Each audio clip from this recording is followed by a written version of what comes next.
Financial health of the Museum of Contemporary Art in Jacksonville, Florida. The Museum of Contemporary Art in Jacksonville is a nonprofit visual arts educational institution. It serves the community through exhibitions, collections, and educational programs. The goals of the museum are to enhance an understanding and appreciation of modern and contemporary art, emphasizing on works created from 1960 to the present.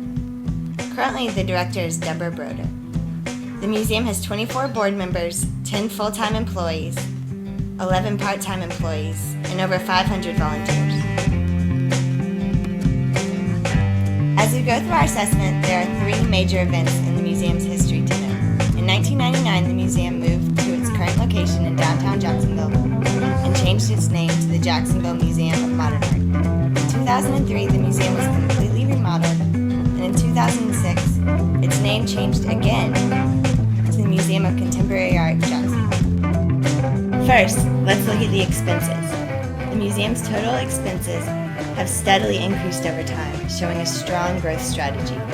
The museum's total expenses have increased, especially between fiscal years 2002 and 2003, when expenses increased 101% due to the museum's total renovation of their facility. This drastically changed their mortgage expenses. The renovation increased their programming expenses by 224% and their management and general expenses by 14%. As they now have larger space for exhibitions and there is much more programming, the staff has many more responsibilities. This increases their salaries, payroll taxes, and benefits. Then, during the 2006 fiscal year, the museum's total expenses went up 20% when the executive director, Jane Craven, stepped down and George Kinghorn took over. Jane Craven implemented a new communications campaign and redesigned the website. Now users can buy tickets, memberships, and make donations online. Since the museum's expenses are rising, I think it is important to look at the fundraising effect. Fundraising expenses have fluctuated over the 5-year period because prior to May of 2003, the museum was closed to reconstruction. However, Mocha Jacks received a great deal of government and direct public support through their capital campaign to pay for the remodel of the new facility. The ratio of total contributions to fundraising costs was 14-1 between 2001 and 2002, and through the capital campaign, the ratio grew to 38-1 the following year. Between 2004 and 2005, the ratio was 10-1. In 2005 to 2006, the museum was up and running, and the volunteer organization engaged in designing and hosting major fundraising activities. In 2006, the museum held a gala with the theme Water in Motion, an elaborately festive event that raised a great deal of money, and the expenses were offset by revenue, and the net amount was very profitable. This shows that finally this organization is figuring out how to make money and not relying heavily on government support as they make the most out of their fundraising events. The museum's revenues are quite fluctuating over this 5-year span. Between 2001 and 2002, total contributions were up 43% as they finalized their capital campaign to pay for the remodel of the building. Total revenue decreased 46% between the next 2 years as direct support decreased in government and public contributions. The museum got back on track during 2005 as the dust from the renovation settled and their program service revenue increased by 144%. Then, between 2005 and 2006, the museum hired a new executive director and changed their name.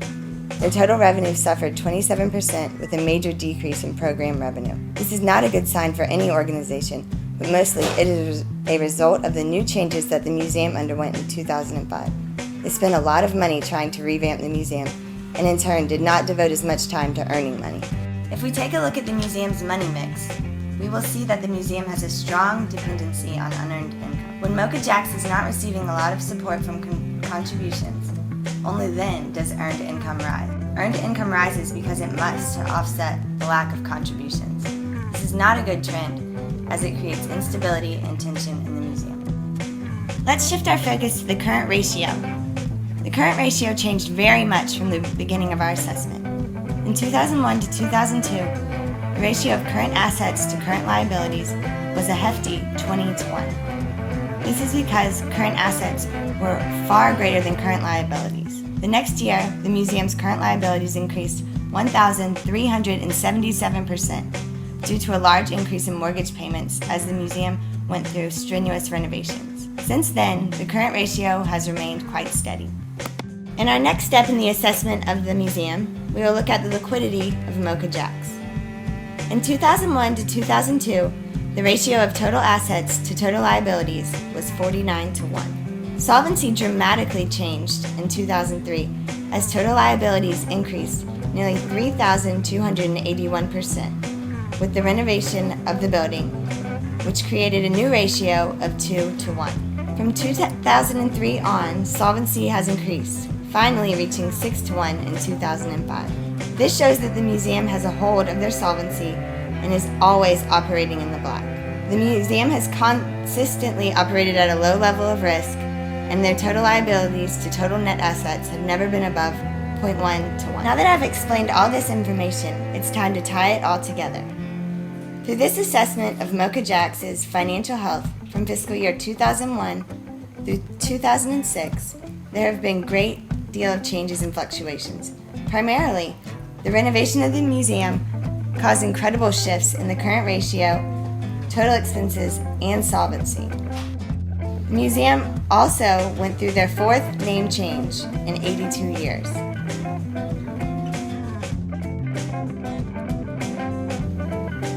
Mocha Jacks also hired 2 new directors, causing major shifts in the museum's financial status as well. Through the years, expenses have risen steadily, showing the increasing growth of Mocha Jacks. However, the museum has never had any secure stability in revenues, and they greatly depend on unearned income. Their attendance rates have steadily increased every year, which shows a gaining participation strategy. Since 2006, the museum has been through even more changes, as their director, George Kinghorn, stepped down. The board also fired the Director of Education and the Director of Development.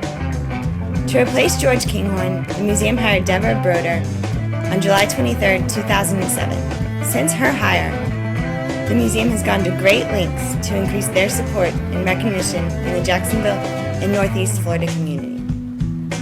For example, the Dalton Agency, a local advertising and public relations company, donated their services to the museum. They strove to create an atmosphere at the museum that combines art and education and create an atmosphere conducive to hanging out. These measures combine well with the museum's mission, and Mocha Jacks has directly benefited from their support. The Dalton Agency redesigned the museum's window space, making it more recognizable as an art museum. They have also generated a lot of press for the museum's classes, music concerts, and art fusion workshops. This fresh face was not only free, but also placed new information about the museum in the eye of the public. Another attempt to grow the museum has been their joining with the University of North Florida. This partnership will stabilize the museum's staff with the university, and the University of North Florida will now offer courses in museum studies. This partnership will enrich and expand both Mocha Jacks and UNF's resources. For my recommendations for the Museum of Contemporary Art, Jacksonville, first, I would make it a point to secure revenue and wean away from such a dependency on unearned funds. The museum also seems to have a short attention span when it comes to a name.